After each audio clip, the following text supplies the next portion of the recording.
Hello, I'm your superhero critic. I'll stay super as long as you stay awesome, and it's time to finally look at the last Power Ranger spinoff with the VR Troopers pilot. What the fuck was that? Shit, destroying everything. What do you want? All I'm trying to do is get in on this review. I heard you're reviewing VR Troopers. Annie! How did you get in my house? Unimportant. Are you okay? Yeah, here I am. Look, I haven't seen you in a decade, and now you magically just pop into my house. Are you wanting something? Anyway, are we gonna do this? I suppose we could review it together. It's been a long ass time. Troopers 3, go! 4, 3, 2, 1. With the massive success of Power Rangers, Saban wanted to try his hand at taking on other Sentai-like shows and bringing them to the US, and he decided he was going to start using the Metal Hero series in 1994, originally pitched as Psychon, and then the show called Cybertron, a show about a man fusing with robotic technology played by Jason David Frank. The show would go through multiple changes until landing on what the show became. The show would eventually be called VR Troopers, and instead of Jason David Frank, we'd end up getting the actor Brad Hawkins for the lead.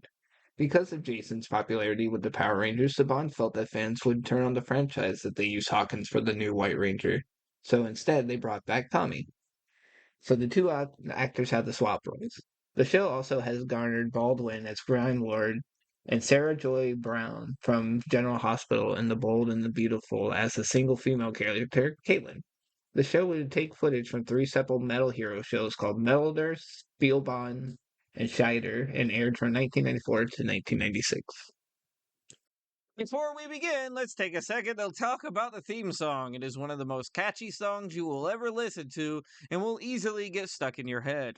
The rock riffs and catchy tune is easy for anybody to remember because they're basically just repeating the same words over and over. Pilot actually begins with the show's very tiring cliche of Ryan thinking about his past and wondering where his father disappeared to, which is a cliche thing because almost every episode opens and closes with him doing it. I come to this place a lot to think about my dad.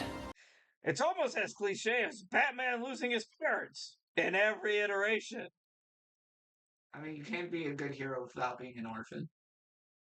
Heroes 101. No parents. No capes. We go to a karate tournament where Ryan is fighting for the Tao Dojo and scores a win. JB then also gets a win, pulling the win for Tao and his dojo. And every Saban show had to have its comedic relief, so we meet the eccentric Woody. Who? What? When? Where?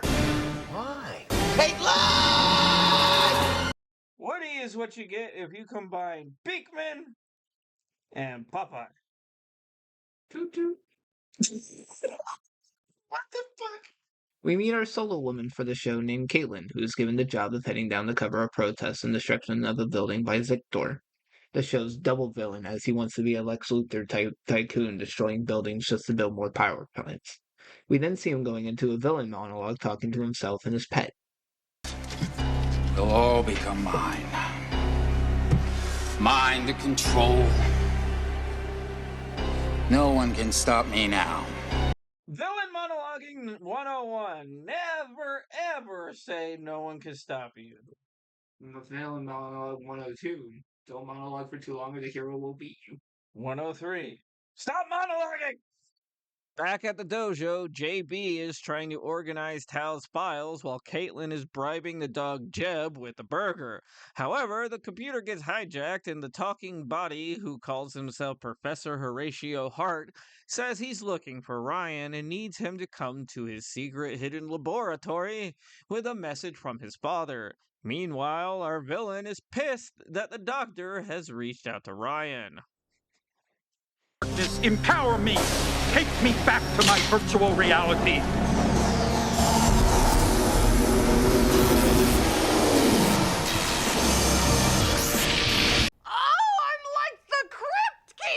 Grimlord summons all of his generals and minions for an attack on Earth and sends Airstriker to attack the trio to try to prevent them from getting to the bridge, forcing them to run on foot. They eventually get to where they need to be and come across a giant symboled gate. Yes, let's just walk through this giant talking triangle. Nothing suspicious here. I'm trying. Our trio finds the lab, and Mr. Hart tells them to slip on the VR headsets behind them. And as they do, they are able to see the split between the real world and the virtual world. But this is when Ryan sees his father for the first time in 10 years, as his father explains to them who Grimlord is and what powers will be given to them in order to stop Grimlord from taking over both worlds.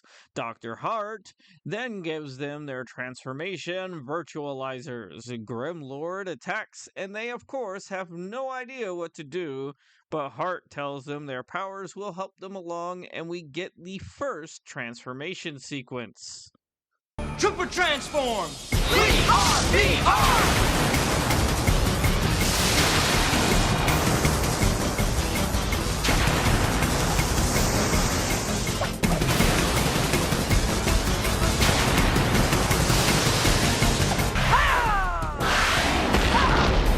And instantly we see the heroes getting fisted. Looks like one of my late night videos. Ew. Yeah, it was a bad night. One of the biggest issues with the transform fight scenes is that since Ryan's suit comes from Metal Hero Metalder and JB and Caitlin's comes from Spielbahn, the majority of show plots would have Ryan split from the team in some way, resulting in a lot of team fights not having a full team. And with the first episode, we have JB and Caitlin fighting Kongbot, and JB takes him down with a laser lance.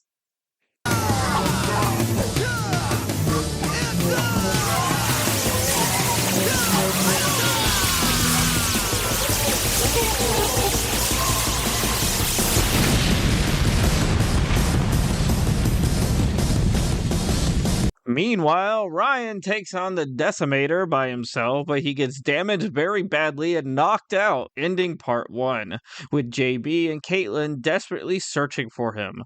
Part 2 begins with a voiceover and a flashback of Ryan wanting to give up, but his father reminding him never to give up on anything. Hart gives JB and Caitlin a device to help Ryan, but as they drive away, something hacks into the car and it begins to fly off the road. And Hart says he forgot to mention that he upgraded their car.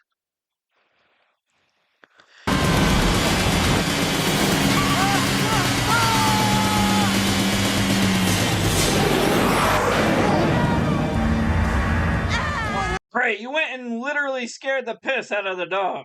What? That's gross. Grimlord says he's not done destroying the troopers, and while JB and Caitlin are trying to use the device to help Ryan, they are attacked by Skugs. And we get our first but brief unmorphed fight as the two fight them off. They then take Ryan to the lab, and Hart figures out the problem with Ryan's suit, letting him demorph and heal. Hart then shows the trio the type of monsters they'll deal with, and Jeb decides to be a nuisance with a machine that accidentally gives him the ability to speak. You're looking at me like I drooled on your slipper. Why don't you ever speak to me? Huh? Why don't you ever speak to me? Hello, world. I am Veronica. I am Veronica. He's gonna hurt me. Ow! He dropped off my crotch. We go to the dojo with the trio training, and Tao asks them to clean up when they are done. We then go to Woody doing his best Dark Helmet impression, asking for her pictures and work, so she heads out and witnesses Grimlord's forces making an offensive group. So she takes a bunch of photos and grabs the guy from the dojo, while Grimlord starts his final assault. The troopers transform, and Hart tells Ryan he'll be on his own again, piloting a new ship to take on their air armada, while JB and Caitlin sneak into an underground VR base to blow it up, but they are met with Skugs as they are trying to get out. The two of them happen to get out, but Grimlord sends a fleet of tanks to attack them, causing Ryan to go from the air to the ground in another vehicle. Eventually, he's overwhelmed, but Hart tells him if he takes out the Commander Ivar, his troops won't be able to work anymore. So he does just that, and the trio win their first real fight. The episode ends with Grimlar back in the professor's lab and warning them to stand down before Ryan gives another one of his inner monologue speeches. The show would last for 2 seasons and 92 episodes and would have a huge cult following, being one of the most successful Power Rangers spin-offs. It would have a lot of merch and would release the 5-issue flipbook miniseries for Marvel with the Ninja Rangers. Issues 53 of Boom Studios would mention Ryan, Caitlin, and JB as potential Green Ranger candidates, and now has its own ongoing series with Boom Studios. The franchise would also create a lot of games, such as a Tiger handheld game, a 1995 Sega game for the Genesis, and a Game Gear, and even a board game by Milton Bradley. All in all, though, the show could have done better. Could have done a little bit better. I wish it had gone on a little longer, but it did not. So there you have it, the end of the Power Ranger spinoffs.